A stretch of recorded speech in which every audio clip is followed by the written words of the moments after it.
Jeg har været i en retssal hundredvis af gange, men aldrig med en sag som denne. Beviserne hælder imod hende, men hun sværger, at hun ikke gjorde det, og nu har jeg et dokument, som kan ændre alt.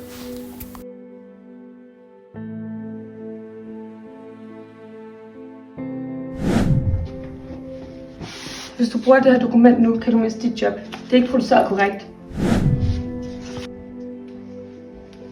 Er forsvaret klar til at fortsætte? Hvis jeg siger sandheden, risikerer jeg min karriere. Hvis jeg tiger, kan en uskyldig blive dømt. Deres ære. Forsvaret har yderligere bevismateriale, som er afgørende for sagen.